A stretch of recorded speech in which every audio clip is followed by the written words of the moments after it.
Sa ngalan ng Ama, ng Anak at ng Espiritu Santo. Amen. Ang pagpapala ng ating Panginoong Jesucristo, ang pag-ibig ng Diyos Ama, at ang pagkikipag-isa ng Espiritu Santo naway sumainyong lahat. At sumaiyo rin. Mga giliw kong mga kapatid, aminin muna natin ang ating mga kasalanan upang tayo maging marapat na gumanap sa banal na pagdiriwang. Sabay-sabay po tayo, inaamin ko sa makapangyarihang Diyos At sa inyo mga kapatid, nalubha akong nagkasala sa isip, sa salita at sa gawa, at sa aking pagkukulang. Kaya isinasamo ko sa mahal na Birheng Maria, sa lahat ng mga anghel at mga banal, at sa inyo mga kapatid, na ako'y ipanalangin sa Panginoong ating Diyos. Kawaan tayo ng makapangyarihang Diyos, patawarin tayo sa ating mga kasalanan, patnubayan tayo sa buhay na walang hanggan. Amen. Panginoon, kaawaan mo kami. Panginoon, kaawaan mo kami. Kristo, kaawaan mo kami. Kristo, kaawaan mo kami. Panginoon, kaawaan mo kami. Panginoon, kaawaan mo kami. Manalangin po tayo.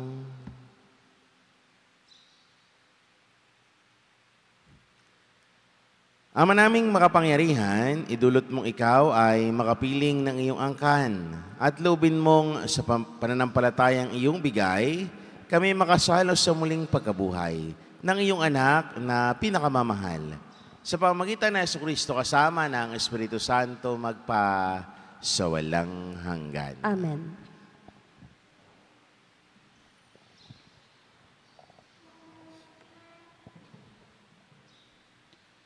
Pagbasa mula sa mga gawa ng mga apostol. Nagsimula ng araw na iyon ang isang mahigpit na pag-uusig laban sa simbahan sa Jerusalem. At liban sa mga apostol, lahat ng sumasampalataya ay nangalat sa lupain ng Judea at Samaria. Si Esteban na may inilibing ng mga taong may takot sa Diyos, at gayon na lamang ang kanilang panangis. Samantala, sinikap ni Saulo na wasakin ang simbahan. Pinapasok niya ang baybay at kinakaladkad ang mga sumasampalataya at ibinibilanggo maging lalaki, maging babae.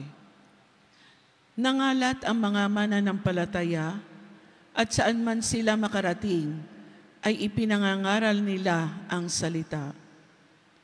Nagpunta si Felipe sa isang lungsod ng Samaria at ipinangaral doon ang Mesiyas.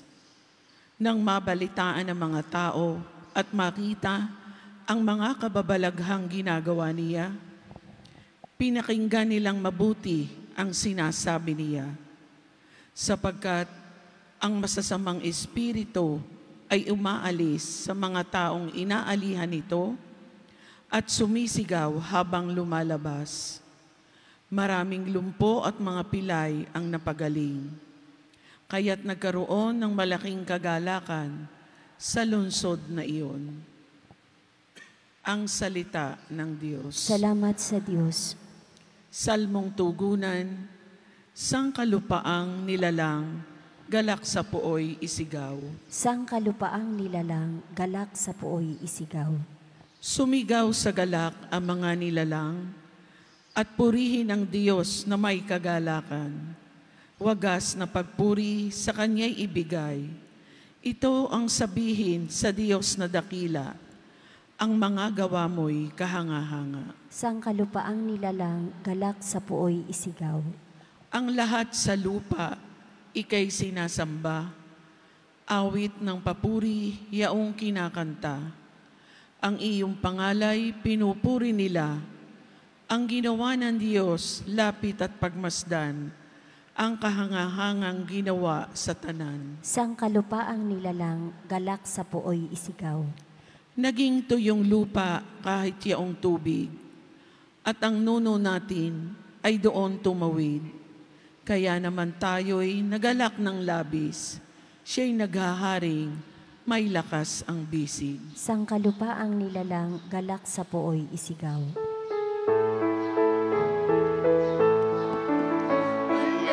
Alleluia.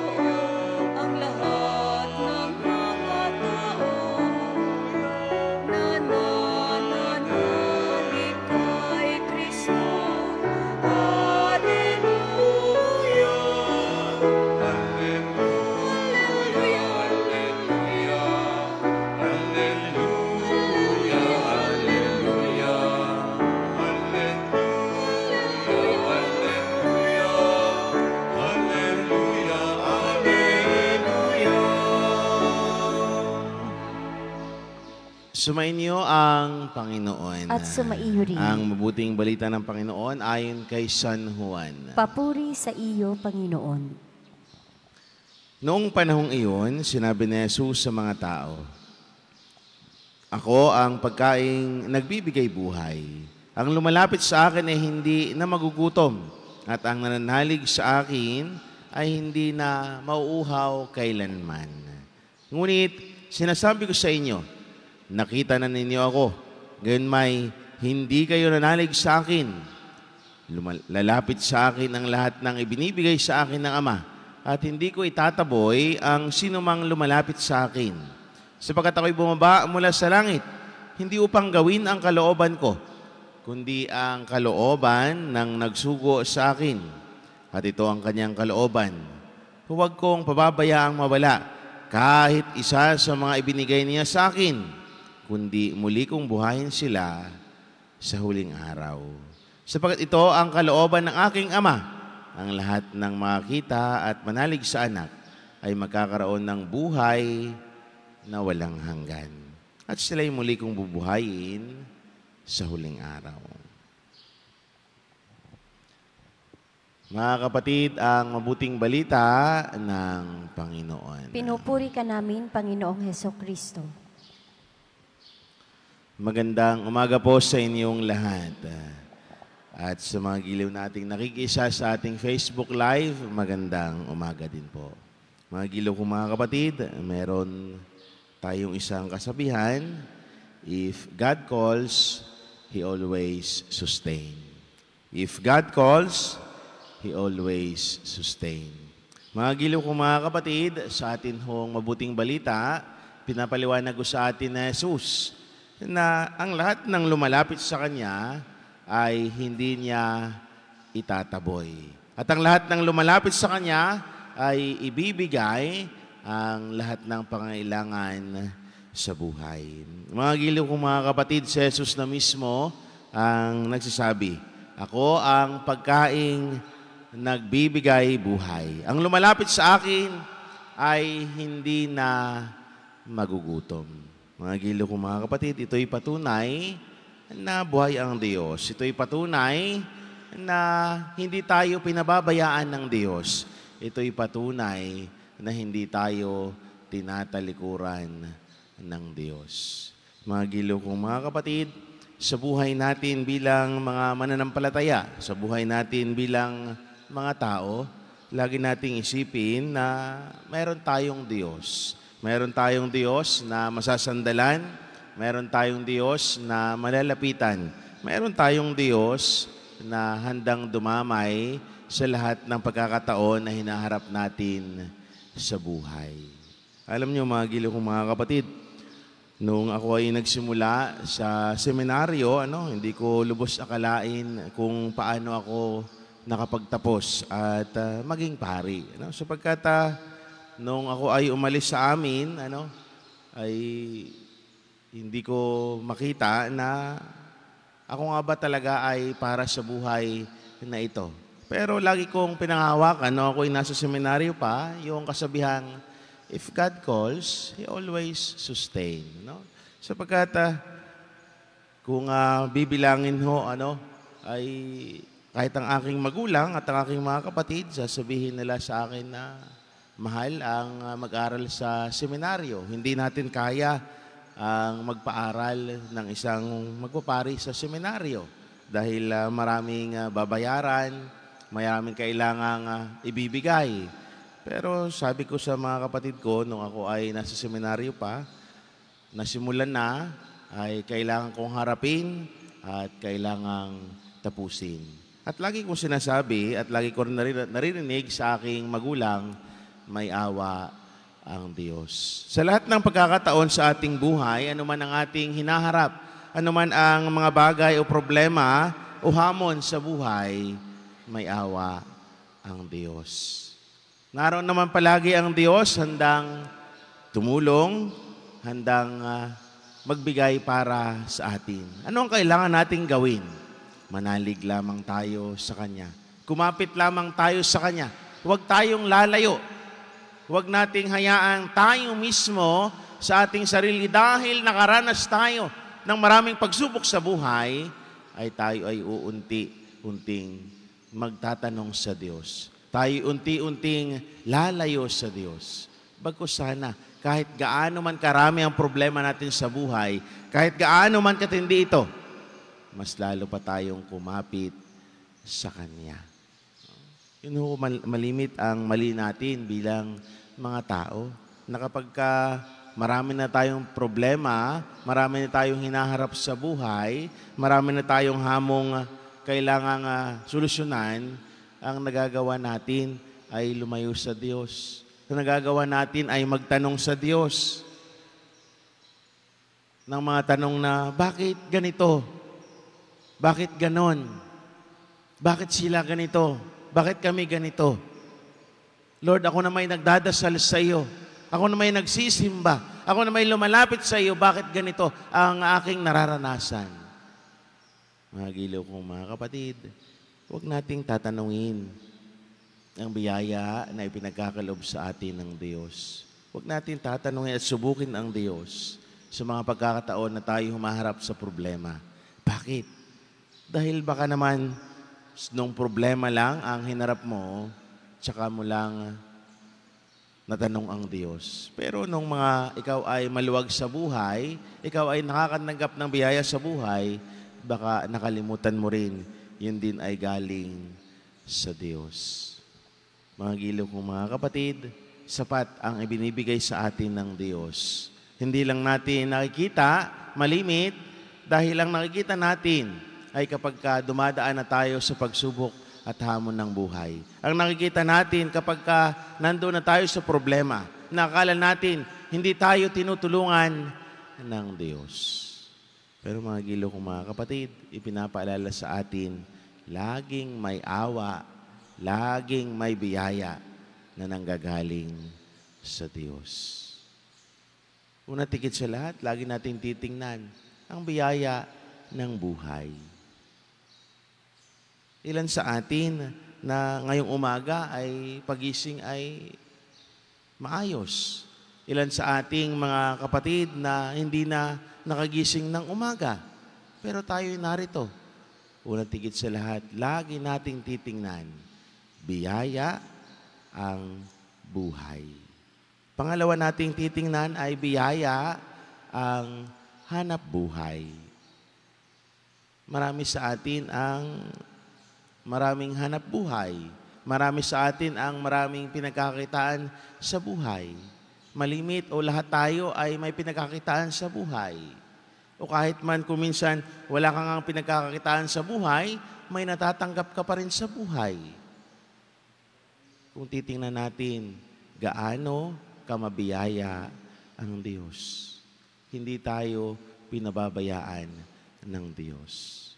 Pangatlo, ay biyaya ang mga mahal natin sa buhay. Sapagkat may tuturing natin ang biyaya na ito, sapagkat nariyan pa rin ang mga mahal natin sa buhay. Maaring yung ibang pamilya ay buwag-buwag sa kanilang buhay. Pero tingnan natin, tayo ba ay ganun ba? Tayo ba ay hindi na minamahal ng ating mga mahal sa buhay? Nariyan pa rin naman ang mga mahal natin sa buhay, tumutulong at gumagabay sa atin. Kaya mga giliw kong mga kapatid, kung bibilangin lang natin yung biyayang natatanggap natin kaysa doon sa pagsubok at hamon ng buhay, mas marami yung biyayang ipinagkakalob sa atin kaysa doon sa hamon na hinaharap natin sa buhay.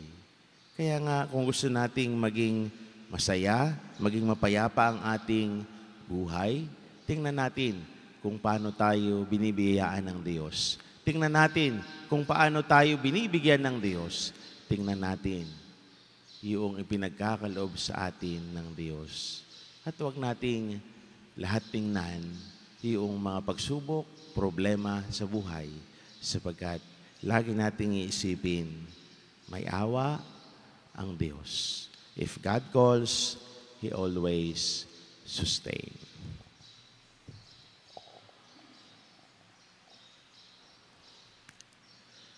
Taglay ang pagtitiwala sa pagiging bukas loob ng Diyos Ama na naghandog sa atin ng kanyang anak sa Eukaristiya bilang pagkain para sa ating kaluluwa. Ilapit natin sa kanya ang ating mga pangangailangan. Ama, pagpalain mo kami sa Eukaristiya. Ama, pagpalain mo kami sa Eukaristiya.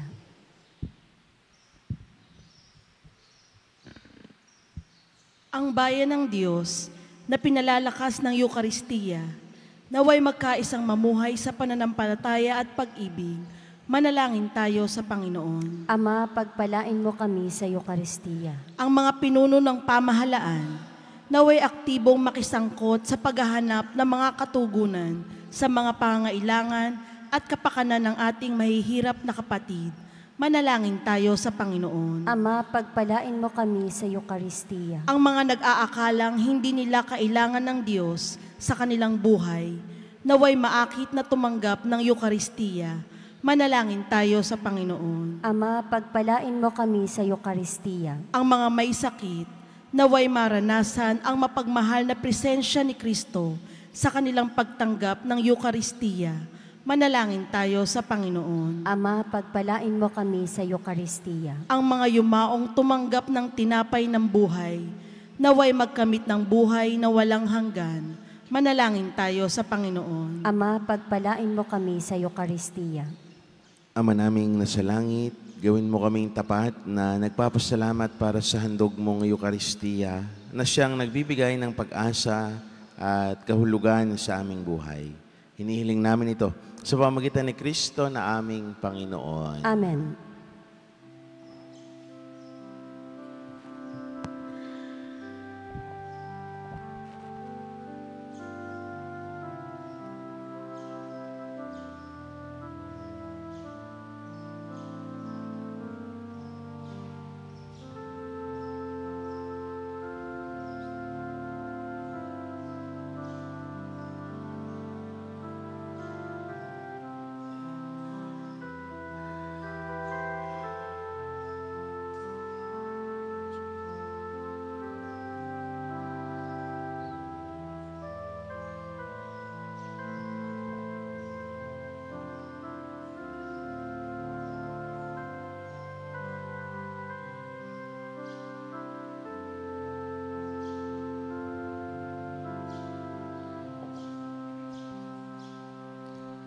Manalangin kayo mga kapatid upang paghahain natin ay kalugdan ng Diyos amang makapangyarihan. Tanggapin nawa ng Panginoon itong paghahain sa iyong mga kamay, sa kapurihan niya at karangalan, sa ating kapakinabangan at sa buong sambayanan niyang banal. Ama naming lumikha, ipagkaloob mong kami ay laging magalak sa pagdiriwang ng Pasko ng pagkabuhay ng iyong anak, upang ang ginagawang patuloy na pagsagip sa amin ay maging sanhi ng aming ligayang walang maliw. Sa pamamagitan ng Jesucristo kasama ng Espiritu Santo magpa sa walang hanggan. Amen. Sumainyo ang Panginoon. At sumaiyo rin. Itaas sa Diyos ang inyong puso at diwa. Itinaas na namin sa Panginoon. Pasalamatan natin ang Panginoon na ating Diyos. Marapat na siya ay pasalamatan. Ama naming makapangyarihan, tunay nga marapat na ikaw ay aming pasalamatan. Ngayong ipinagdiriwang ang paghahain ng Mesiyas, ang maamong tupa na tumbo sa aming lahat, sa paghahain ng sariling buhay at sa paghabuhay ng anak mong mahal, nabuksang ganap ang iyong tahanan at kaming pinagharian mo'y naging kasambahay. Sa pagkamatay niya sa krus, nalupig ang kamatayan.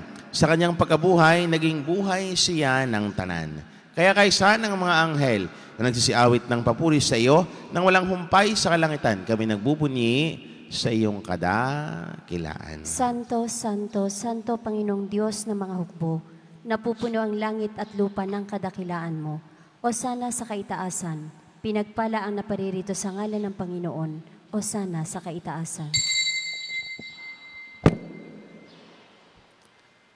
Ama naming banal, ikaw ang bukal ng tanang kabanalan. Kaya't sa pamamagitan ng Espiritu gawin mong banal ang mga kaloob na ito upang para sa amin maging katawan at tugo ng aming Panginoong Jesucristo. Bago niya pinagtiis ang kusang loob na maging handog, hinawakan niya ang tinapay, pinasalamatan kaniya, pinaghati-hati niya yun inabot sa kanyang mga alagad at sinabi, tanggapin, ninyong lahat ito at kanin itong aking katawan na ihahandog para sa inyo.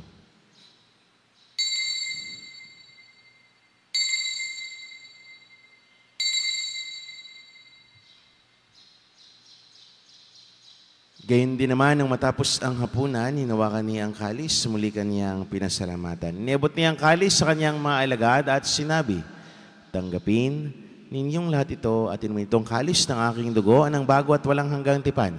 Ang aking dugo ay ibubuhos para sa inyo at para sa lahat sa pagpatawad ng mga kasalanan. Gawin niyo ito sa pag-alaala sa akin.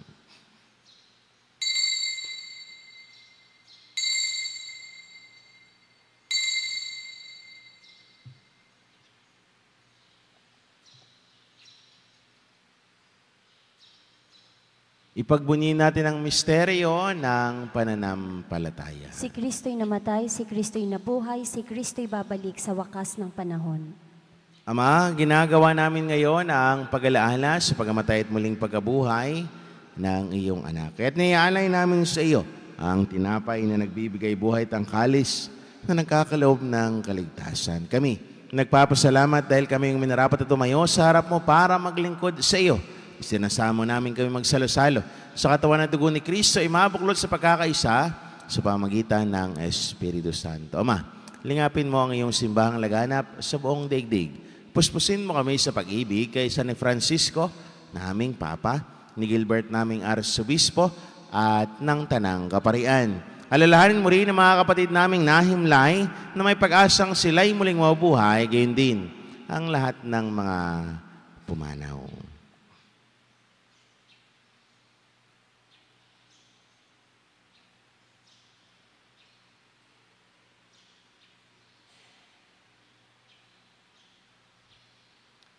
Kawaan mo sila at patuloyin sa iyong kaliwanagan. Kawaan mo at pangindapatin kaming lahat na makasalo sa iyong buhay na walang wakas, kaysa ng mahal na Birheng Maria na ina ng Diyos, kaysa ni Poong San Jose, kaysa ng mga apostol at ng lahat ng mga banal na namuhay dito sa daigdig ng kalugod-lugod sa iyo. May pagdiwang naman namin ang pagpupuri sa kararangal mo sa pamamagitan ng anak na aming Panginoong Heso Kristo. Sa pamamagitan ni Kristo, kasama niya at sa Kanya, ang lahat ng parangal papuri sa iyo, Diyos, amang makapangyarihan, kasama ng Espiritu Santo magpa sa walang hanggan.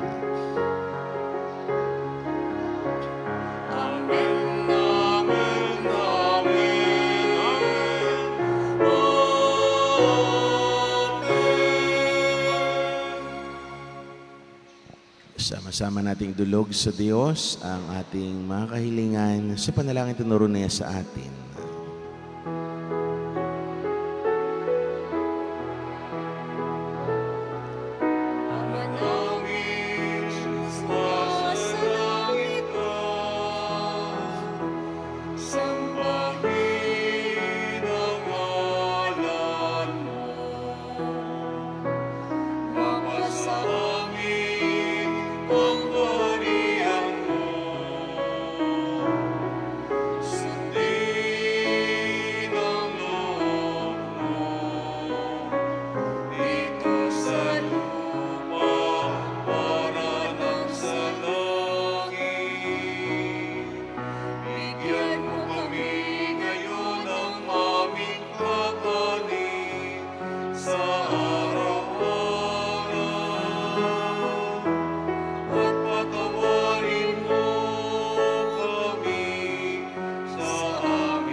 Hinihiling namin kami, Diyos, sa lahat ng masama, pagkalooban ng kapayapaan araw-araw, iligtas sa kasalan talayo sa lahat ng kapahamakan. Samantalang aming pinanabikan ang dakilang araw ng pagpapahayag ng tagapagligtas naming si Hesu Kristo. Sapagkat iyo ang kaharian at ang kapangyarihan at ang kapurihan, magpakailanman. Amen. Panginoong Hesu Kristo, sinabi mo sa iyong mga apostol, kapayapaan ang iniiwan ko sa inyo, ang aking kapayapaan ang ibinibigay ko sa inyo. Tunghayan mo ang aming pananampalataya at huwag naman ang aming maraming pagkakasala. Pagkalooban mo kami ng kapayapaan at pagkakaisa, ayon sa iyong kalooban kasama ng Espiritu Santo sa walang hanggan. Amen. Ang kapayapaan ng Panginoon ay laging sumainyo. At sumaiyo rin. Magbigayan kayo ng kapayapaan sa isa't isa. Peace be with you po.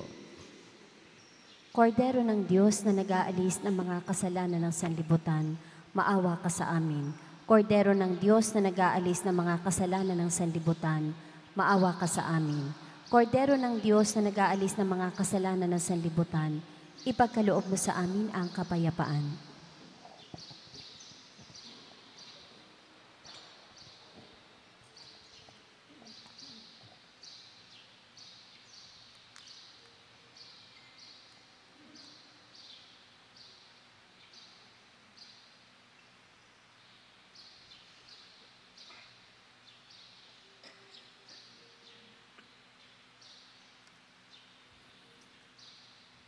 Mga giliw kong mga kapatid, ito ang kordero ng Diyos. Ito ang nag-aalis ng mga kasalanan sa sanlibutan. Mapalad tayo naniyahan sa kanyang banal na piging. Panginoon, hindi ako karapat-dapat na magpatuloy sa iyo, ngunit sa isang salita mo lamang ay gagaling na ako.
Ama naming mapagmahal, ang aming mga pagluhog ay iyong pakinggan para sa pagkakamit ng iyong tulong sa amin araw-araw at para sa pagkakaloob ng ligayang walang katapusan na pawang idinudulot ng banal na pakikinabang sa pagdiriwang ng pagpapalitan ng iyong bigay at aming alay. Sa pamagitan ng Jesucristo kasama ng Espiritu Santo magpa sa walang hanggan. Amen. Sumainyo ang Panginoon. At sumaiyo rin. At pagpalain kayo ng maawain, mapagmahal at makapangyarihang Diyos, sa ngalan ng Ama, ng Anak at ng Espiritu Santo. Amen. Ang banal na misa ay naialay na, humayo ang taglayang kapayapaan at pag-ibig ng Diyos. Salamat sa Diyos.